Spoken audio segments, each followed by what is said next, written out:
Hello, my name is Kimberly Stewart-Lucas of Warrior Mamas, and this is another episode of Dish with the Doulas. Thank you for joining us.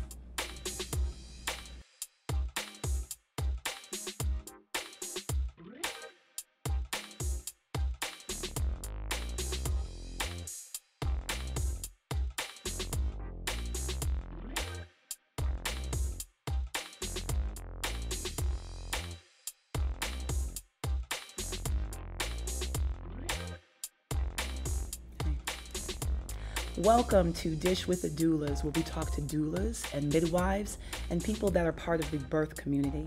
Today, I am honored to have Shanti Moore of A Healing Intermission. Shanti is a registered nurse, a licensed massage therapist, and a doula. So we are back on that doula, and we're dishing with the doulas.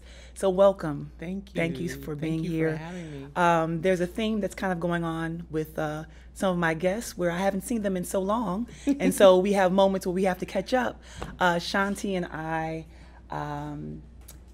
we met years ago. It was through what we're saying, Soul Sisters Juke Joint. We'll just start there. Soul Sisters Juke Joint is an event that highlights the artistic love of just women, of whether it's music, whether it's fashion, poetry, visual arts. And you were a part of several of our productions.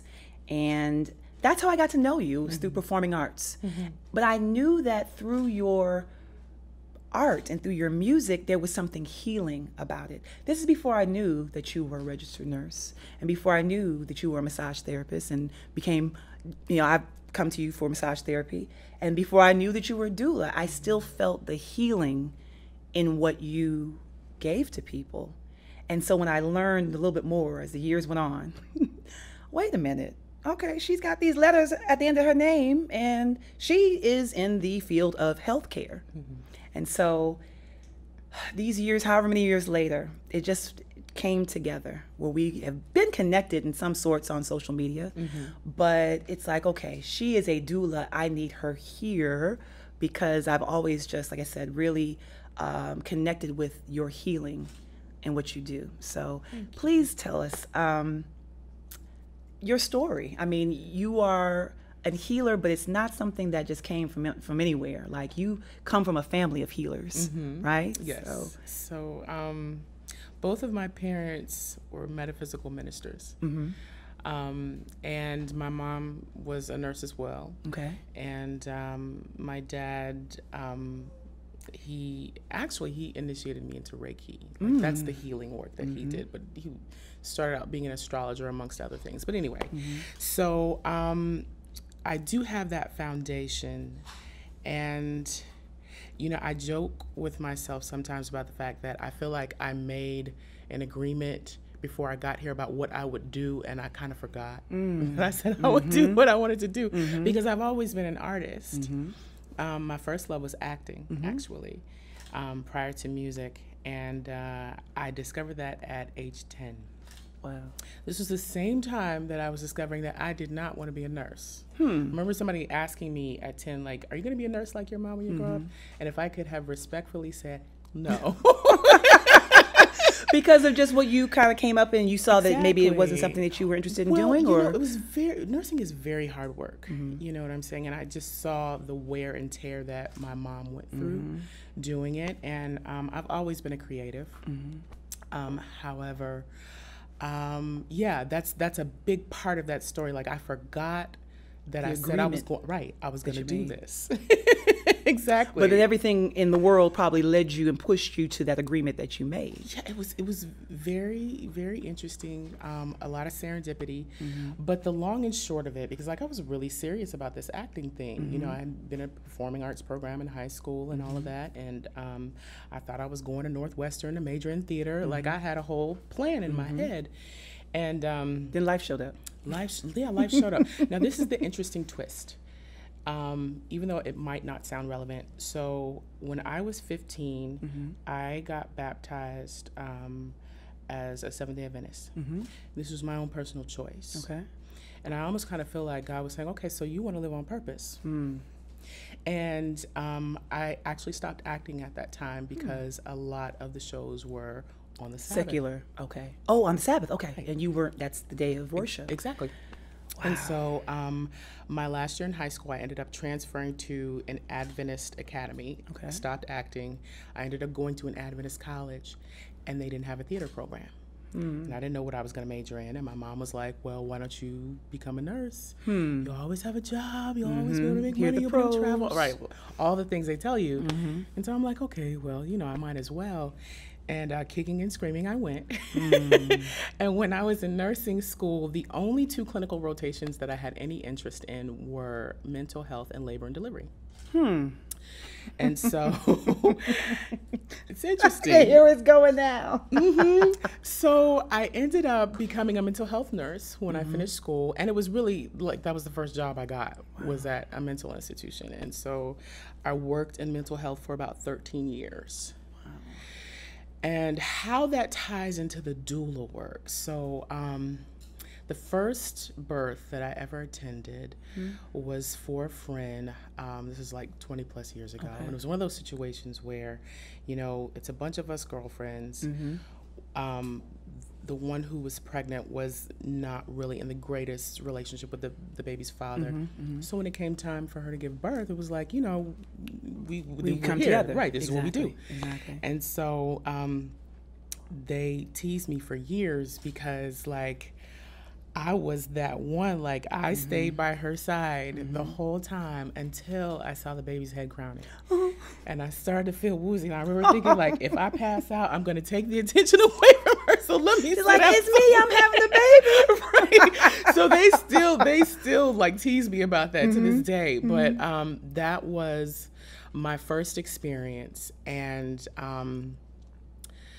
when I knew that I was supposed to do this work, was when I attended the birth of one of my closest friends. This was back in 2014. Both of those children were born on the same day, 16 years apart. And from your first birth? From my first to the second. 16 years later on the day? The same day. Okay. I was like, okay, I'm paying attention. Okay. Okay. I get it. I get it. I hear exactly. So, of course, there was so much that happened, you know, in between that time. Just little signposts that were telling me, okay, you're supposed to do this work. Because it took me a while to catch on. It took me some years to realize it. But another one I'll tell you, and you may even remember this time. Okay. But back in 2006, I had at least 6 friends. Some of them, I believe, are mutual. Probably. Who were pregnant. Okay. That year. Okay. I don't know if you remember 2006. So, okay, I'm trying to think. I'm doing the math in my head. Right. So at that time, I remember I was staying with a friend. She had this attic space that I was actually in. And there was like brick on the walls, and I remember this one brick column. You know how sometimes you can like look at stone and nature and wood and things like that, and you can see images? I swear, there was this image of this woman holding a baby and she's pointing. And I was like, that's really, really interesting. And that same year, I ended up being a prenatal doula for one of my friends without realizing that that's what I was doing. That's what you were doing. You were just there, knowing what you know in your heart, you know, licensed to do. Yeah. But you were still being a doula. I can't say doula-ing. Right. I make up the word. Yes, and I'm glad you said that because that was the year that I learned that I first heard the term doula. I didn't know what a doula was. And, you know, I'm trying to think the date that Tamika had said that when she learned about the word doula, and she had said that originally it meant a female slave. Right. But then it turned to serving, because really it's a service. It is. It's providing a service and being of service of yourself to another woman, particularly around childbirth. But we also know there are other types of doulas that we'll talk about that at some other point. With having, there are all kinds of doulas because it's about support of where you are in your life. Right. Wow. So the image was pointing. Yeah. And it was almost like it was telling me, okay, like go this way. And I'm like, okay. Giving you direction. I'm still like, I don't know. So how about the merge? Because again, you said your love is performing arts. You've always been a creative. Do you implement that performance piece, the music, the just those elements into your healing? Oh, how about this? Explain why it's a healing intermission. Okay. that may take the question another direction, but I'm thinking about the word healing, and so of course you're a healing intermission. Okay, so if I'm telling the whole truth, if y'all right, I was waitressing at this restaurant. I don't really want to say the name, okay, but it was the first and only time I'd ever waited tables. Anyway, the title. Or the name of the restaurant, Intermission, is in the title, but it's in another language. Okay. And so I was like, Is this where they serve cheesecake and coffee? Yes. There we go. I know what it is. And if you live in Atlanta, you probably right. know You it probably too. caught so on there. by now. Okay, there you go. Okay. So it takes me a while to get there. Right. This was at a very pivotal point because I had stopped nursing. Okay. And I really wanted to focus on massage at that time. And so I had put a lot of energy into building my business. And so... And what year was this? This was like around 2011, okay, I would say. Okay. And so I was like, a healing intermission. I like that, you know, because it's something about the pause. And I really do feel like...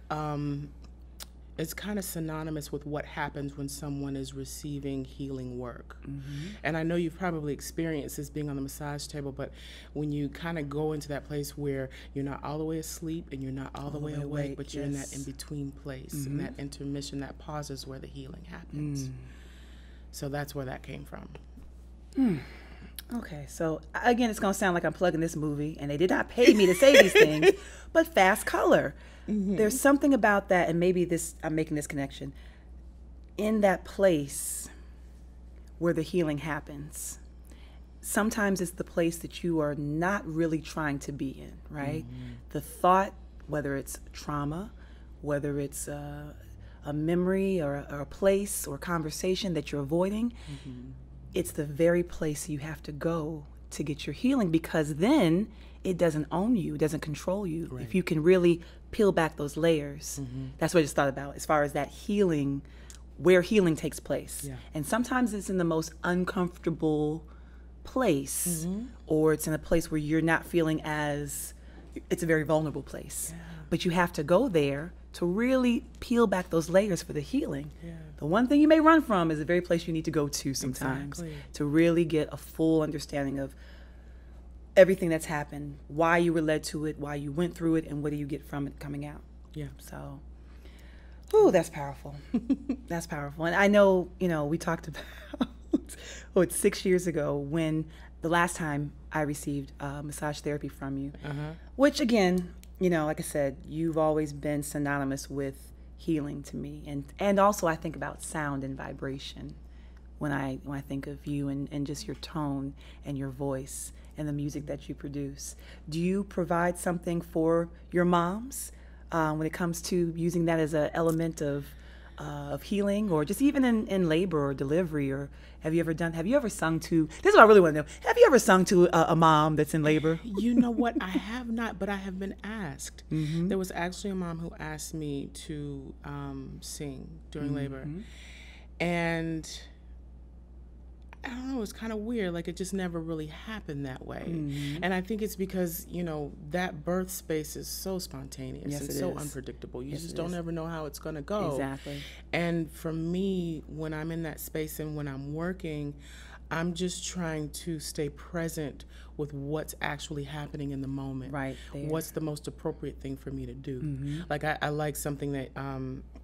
you said when you were talking about Tolewa a few episodes, and you were talking about, like, one of her approaches is she's as involved as she needs to be, or not. Right. She assesses what's going on, and she'll be present as she needs to be. Right. But if she sees that you got it, she's going to step out. Right, exactly. And you'll see her when you need her. Exactly. She'll be in the other room or preparing something.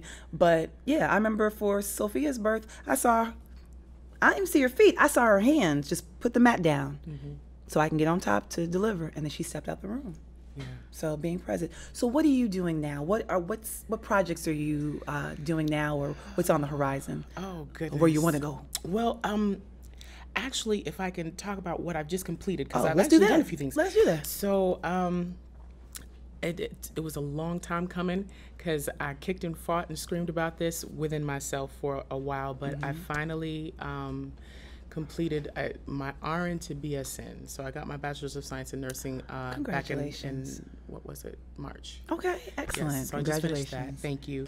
And I did that with the intention of moving towards midwifery.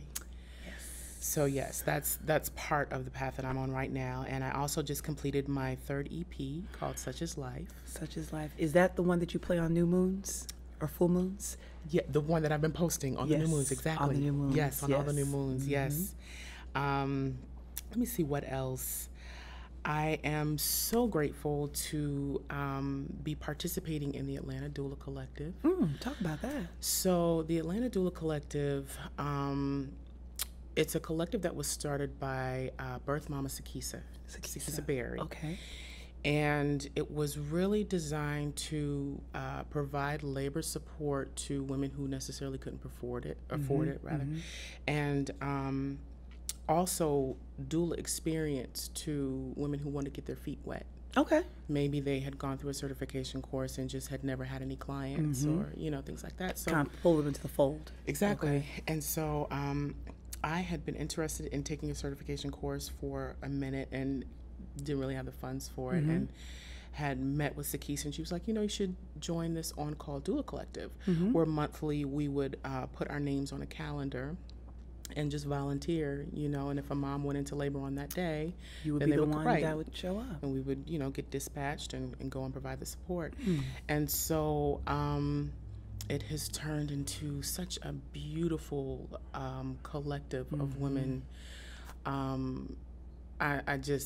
I can't say enough about it, because it's something about being able to work in concert with other people doing this work, especially and they're passionate about it. Oh, and then when that comes together, that's when, and not that magic's not happening, but that's when the bigger magic happens. Exactly. When I'm in my lane, loving what I'm doing and doing the passions, and then you're in your lane, and then we come together on that same passion, that's when mountains move. Yes. And you feel it. Yes. You feel the rumble on your feet. Yes. That's powerful. And that's, again, a lot of the episodes I talk about Black Maternal Health Week, and it's the 2nd year it's happened, and there were a lot of things I learned. I've been a parent for 15 years, wasn't always as involved in birth work.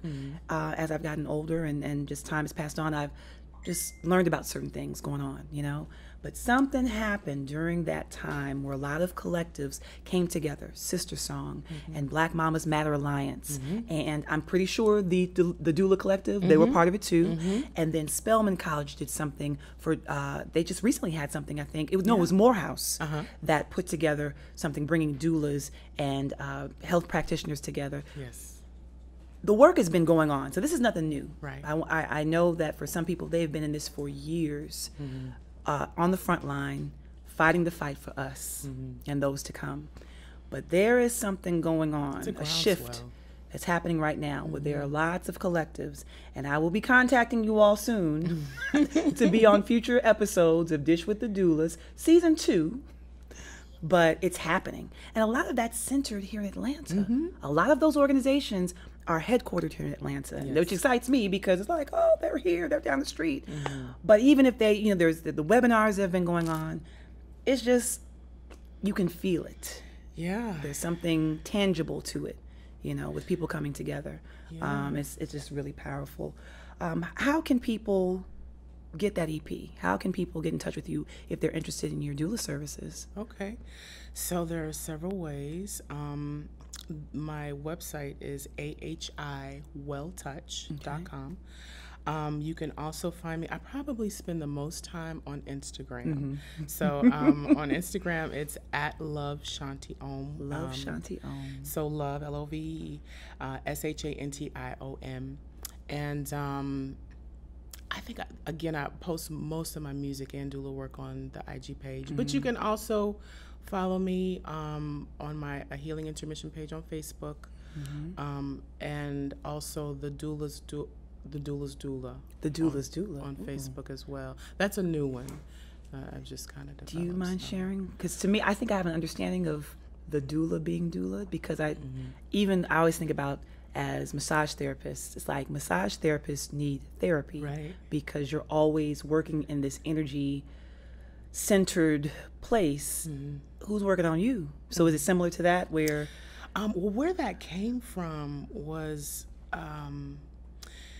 one, participating in birth spaces, like with the friend back in 2006, the one I said I was her, I guess, like prenatal doula, without knowing it. You know, there's certain women that I look at like, you are a G. You do this. This is what you do. You know what I'm saying? And I have been invited on a few occasions by those women who do this work, who said, I want you to come be my doula.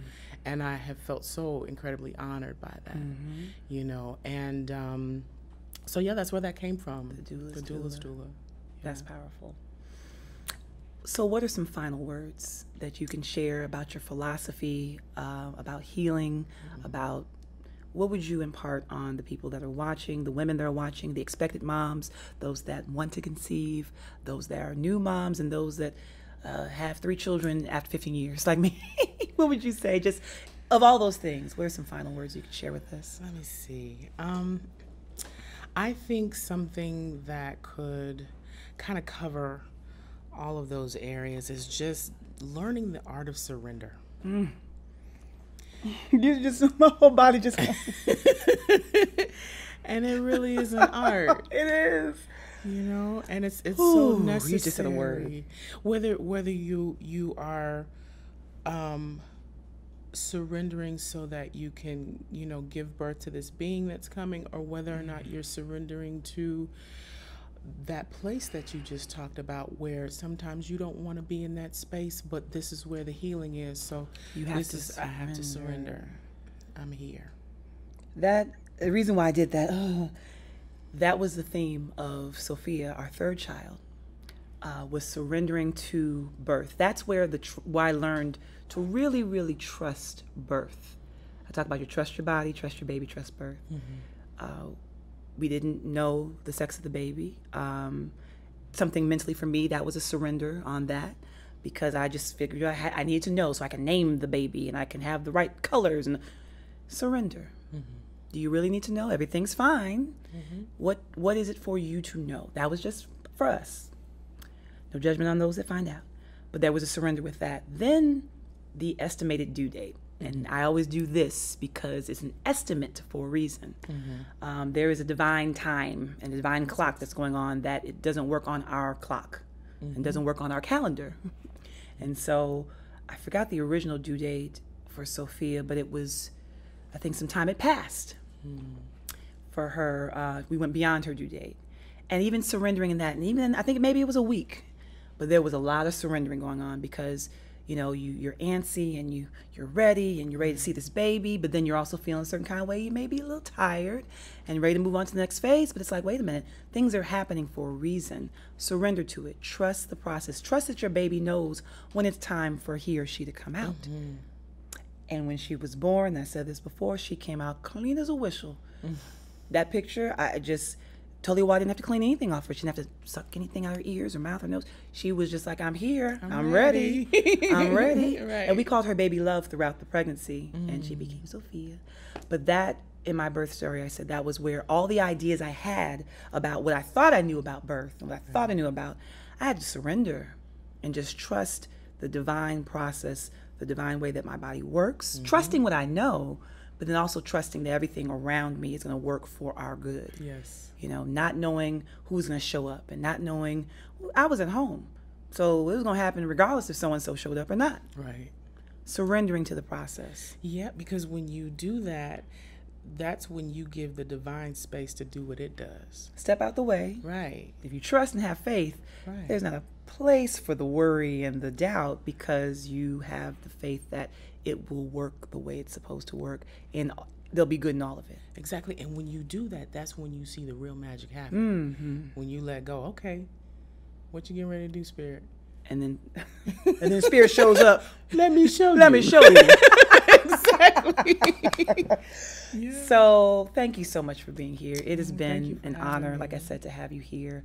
for so long. Like I said, we've known each other, but to learn layers of people that have been around you and to really see, you know, where certain things come from and where the story comes from and what the history is. It's just, thank you so much for being here. And we're going to get into a little more as we talk and have 2 pieces of toast and some delicious food that she's prepared for us. But thank you for being here and joining us. If you have any questions, any suggestions on Dish with the Doulas, please contact us. You can go to @WarriorMamas on Instagram. I'm on Instagram mostly too.